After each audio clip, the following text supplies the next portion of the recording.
Today on the Sales Life podcast, most people, they wait for a Goliath moment. And today, I want you to make this your David Day. Stay tuned. All right, TSL Nation, let's get it. Welcome back to another episode of the Sales Life. And the Sales Life is strictly here to sell you on you, because you're more than enough. So sales is life, life is sales. And so what I want you to do is I want you to take some of the principles that we learn in the sales profession and apply those to your personal life as well. So, man, I'm super excited. As you can see, I got my office back. You don't have my bedroom in the background or anything like that. And it's a super, super Friday. I'm so happy to be here with Nat and so many of my other friends. And so let's rock this thing out, man. And I'm reading right now a book called Pound the Stone. And it's by Joshua Medcalf. And those of you who have rocked with me for a little while, you know that we talked about Joshua Medcalf's other book, Chop Wood, Carry Water. A very good book to apply not only to your sales profession, but also to your sales life as well. And this is another good one, man. And I'm always, a lot of times, I read books that I try to not only apply to my profession, but also want to share these books as well, so that way they can apply to your life. And this is one of those books. And pound the stone simply means this. When you're pounding the stone, okay, a lot of times, man, you can pound the stone 30, 40, 50 times and nothing's happening.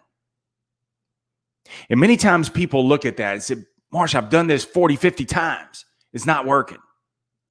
But it's on that 101st time when you pound the stone and all of a sudden everything breaks open. That's why it's called pound the stone. And so it didn't break open because that one blow. It broke open because you struck it 101 times before that, Kenny. So in the book, Pound the Stone by Joshua Medcalf, be sure and check out the book. And his books aren't very long at all. In the book, he talks about the story of David and Goliath. Well, hell, here we go, Marsh. Another story about David and Goliath. Everybody knows the outcome of David and Goliath. But Medcalf twists the story a little bit. He said, but what most people don't take stock in is they don't look at how it all began. Medcalf writes, long before Goliath, David worked a degrading and a humiliating job. See, David was not the prize jewel. David wasn't all of a sudden David when he met Goliath. David was David a long time, not knowing when his big break was going to come, not knowing how much longer he was going to have to pound the stone. He didn't know. But David was being David. When he was out there in the fields, when no one was watching, when no one was paying attention, when it was hot, when it was muddy, when it was raining, when it was thankless, when it was underappreciated, when he was the smallest one in the bunch, he was faithful to his process. Medcalf goes on to write, in life, everyone is going to face a Goliath moment. And in that moment, what do most people do? When they hit the Goliath moment, what do? Oh my God, if only I would have known this moment was coming. And everybody starts scrambling around trying to figure out what they're going to actually do. I remember that. In 2008, in a hotel, 6 hours away from home, American Express called me and said, we're freezing your line of credit. You can't make any more charges. Dude, I had no money in the bank. I was living for 4 years from now. I just always thought I had more time. I thought I could always outrun the bear. American Express calls me and says, we're freezing your charges. I had no money to pay for my hotel room. The recession hit. And the moment hit, my Goliath, and I bankrupted. $100,000 in credit card debt. Wiped me out. It was a Goliath moment.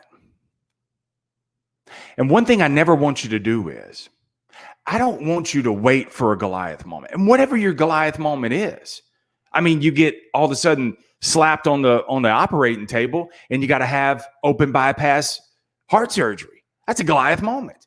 Why wait for those moments? And instead, won't you go ahead and work for the moment? Let me tell you something, bro, what today is. And today and forever day after that. Today is your David day. It's your David day. It's when you're in the fields, when you're out there, when nobody's patting you on the back, when there's no applause, when no one's showing up, when it seems like it's for nothing. You're not waiting for the moment. You're training for the day. And I'm going to give you a few pointers, man, on how to make today and every day your David day. Just a few. So that way you can apply them to your sales life, whether you're in life or whether you're in sales or whether you're in both, D, E, all of the above. Make today your David day. The first thing, man, David days are voluntary. This is why people don't have a David day. This is why people wait for the Goliath moments. They wait for the Goliath moments because what they're waiting for is something big to happen, and then they'll figure it out from there, right? Wrong. Let me give you a case in point. When I sell, many times when I offer a warranty to a lot of my clients, and so they're back there and they're buying a brand new vehicle and I offer them a warranty, many times what do? Many times people say no, and they say no because they say, well, the last vehicle I had, I never had any trouble with it, so I don't need it. And so what they're doing is they're taking the past and they're giving no regards to possible moments. And so they say no. And then when the moments hit, that's when my phone blows up. Hey, just wonder, do I have protection? No, you don't. You declined it, remember? And the same way that many people approach that to their vehicles, to protecting their vehicle, is the same way that many people approach to protecting their lives. And they look at it and they say, hell, I'll just wait for the moment. And when the moment comes, I'll figure it out. And when the moment comes, you're not going to figure it out. Because when the moment hits you, you're going to say, oh my God, if only I knew this moment was coming. If only I would have paid attention to those days. It reminds me, man, on the book, The Untethered Soul. And in it, Michael, I forgot what his last name is. But in it, he says, when death comes to many people and they say, hey, wait a minute, there's so much more I need to do. I'm only 50 years old. And death is going to look at you and say, well, what did you do with the other 49 years that I gave you? It's the moment. The moment arrives. And when the moment arrives for you, below death, but when these Goliath moments hit you, what are you going to do? So your David days are voluntary, man. See, no one's making me get up at 5 a.m. to work on the podcast. No one is making me do a podcast. No one makes me do a video. No one makes me do 615 episodes. No one has made me do that. No one makes me read the books. No one makes me study my profession as a craft. No one's making me do that. It's voluntary because today's my David day. I'm not going to wait for the moment ever again. It only takes one moment for me. Well, it took a few. It took a few. But I got it now. And so every day, even when I don't feel like it, even though it's voluntary, no one's making me go to the gym. But why wait for the moment where the doctor says, you only got 6 months to live? The hell with that. So I'm training for my day. Today is my David day. No one is making you pick up the phone and call your customers and get rejected. No one's making you do that. Yet will you train as a David day? So the David days are voluntary. But because they're voluntary, you develop the discipline. And many people say, well, Marsh, I'm not disciplined. Well, you're not disciplined because you haven't trained all the way to make yourself disciplined. Thanks, Kenny. Yes, Michael Singer, Untethered Soul. Dude, you got to check the book out. So nobody Nobody tells you that. So you got to develop the discipline, man. But which brings to the next point of the David Day. Because now that you're developing the discipline, now you can develop the consistency. And the consistency is one of the 8 C's that we talk about, right? That's what's the sales life is all built on, the 8 C's that you already have in your life: communication, connection, curiosity, consistency, continuous learning, being coachable, handling the criticism. It's the 8 C's. Creative. I think I said creative too. That's what it is. So it's developing the consistency to show up time and time and time again, even though to pound the stone, even though sometimes you're not seeing the results. And now that you develop the consistency, or as you develop the consistency, now you're ready for anything. It's that RFA. Do I know everything? No. Am I ready for anything? Yes. I'm ready for anything because what I've been doing is I've been training in my David days. So, and because of that, it develops the grit. Angela Duckworth defines grit as, I love this definition. Grit is passion and sustained persistence applied toward long-term achievement with no particular concern for rewards or recognition along the way. You ain't paying attention to the applause. Like Gary Vaynerchuk says, the boos or the applause, I ignore them all because I can't take stock in one and not the other. So if I'm going to pay attention to the applause, then I got to pay attention to the boos too. And he gets plenty of boos. But I don't just pay attention to the boos because then I got to pay attention to applause. So he says, I ignore all of it. I chop wood. I carry water. So being ready for anything, man, what this is going to do is this is going to develop a inner fortitude in you. This is going to develop that grit, that resilience. And what resilience means is that you're able to stretch, yet you come snapping back into place a little bit stronger. And it's that resolve that I'm talking about. These are your David days, man.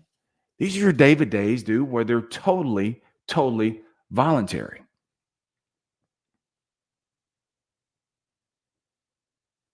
What I want you to do is when these moments come, I'm ready for them. I'm so determined. I'm so convicted. See, I'm a convict. I'm convicted in what I do. I'm convicted in the sales life. If I wasn't convicted, I wouldn't be here. I'm convicted in everything that I do. I'm convicted in not only sharing a message, but I live the message so that I can share the message. And you got to be training for your days. Your David day, you've got to be so convicted that when these Goliath moments come, because you're RFA, because you're ready for anything, put that back on the screen. Because you're ready for it, you step up where everybody else steps back. And they look down and they look around and they look to blame and they say, oh, if only I would have known. You know, your Goliath moments are coming. If you didn't know, I'm telling you now. I don't wish it on you. It's just a fact of life. What are you going to do? What are you training for today? These Goliath moments are going to come. And when they come, let me tell you what's interesting. Because you train as a David day, because today is your David day, when you don't feel like it, when the moments come where 99% of people see him as a problem, Goliath, you see it as an opportunity to step up. Because let me tell you something, dude, your fate's not determined in the moment. Your fate in the moment was determined a long time ago based on your willingness or your unwillingness to take on and train for a David day. Dude, you got to rewind that. You got to listen to that because it's what James Allen says. Circumstances don't make the man. Adversity doesn't make the man. They reveal the man. It's true. They reveal what you're not and they reveal what you are, but it's based on your willingness on your David days. So today is your David day. When you're frustrated, when you're degraded, when you're humiliated, when you got to get it out of the mud, when no one's here to help you, today's your David day. Run at it. Work for it. Don't wait for it. Take on the work. Bust the sweat. Stay up late if you have to. Get up early because you make yourself. Because on this day, you're training. So when the moment comes, you become the king. Remember, the greatest sale that you will ever make is to sell you on you. Leave me your comments. I try to answer every single one of them. So let's put some of these comments on there. Fabulous Friday to you. Good morning, Nat. Appreciate you jumping on. Beast Mode, Rusty Fontenot, Kenny. Appreciate it, man. Appreciate the new format. Yeah, it's for a minute, man. I had to work out of my bedroom. And yes, the loan books, man. I read some of the big books, but they are a lot harder. I'd rather read a few shorter books than the longer ones itself. So leave me your comments, man. What's your David day? What's your David day look like for you as well? And be sure also and share today's episode. Dude, the only way we are going to get the message out for the sales life based on you. So hit the subscribe, hit the share, and also don't forget to subscribe. The new podcast comes out every Tuesday, and then we put one up with a sales bite on Friday. And the sales bites are shorter versions of podcasts that we've done in the past because we have 615 episodes. Get out of the way of that overlay. 615 episodes, because we have so many of them, there's a lot of these episodes that I've forgotten about. And so I go back to it. And so anyway, that's what the Sales Life, I put one out today, the Sales Life Bites, and it's about, it's short, dude. Well, if you skip past the first 5 minutes, I'm kind of setting it up, but skip 5 minutes into the podcast, check it out. It's about one of my favorite people in the world, JT McCormick.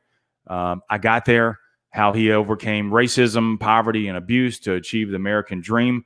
And it's about a need to, not a want to. And I think it really ties in nicely, man, with today's podcast, because sometimes, man, we are have to versus need to mentality. Sometimes, dude, we wake up and we work every single day because we feel like we have to. And what I want you to do is I want you to recalibrate, recenter yourself, thinking that you need to, because you do. So appreciate all the love. This will be obviously on Facebook, but it's on LinkedIn if you like to hang out there, replay, and then also on YouTube. Also subscribe to the YouTube channel. There's like 400 episodes. I'm going to try to do all my episodes now. And get those not only from the recorded podcast, but get them where there's the visual, because some people like to learn visually. And so we'll rock out with that. Just going to continue to evolve the podcast. And the only way I can evolve it is by your feedback, man. And so what do you want more of? What do you want less of? What topics do you want me to approach? I've been asked several times about doing sales specific only episodes. And so I'm going to do those as well. So the sales specific episodes will be the Sales Life, the Sales Edition, which will roll out on Monday, and it's strictly for those in the sales profession. So didn't realize the time. I got to get on to work. So remember, the greatest sale that you will ever make is to sell you on you. Stay amazing. Stay in the sales life. Leave me your comments. I'll be sure to get back to them as soon as I can.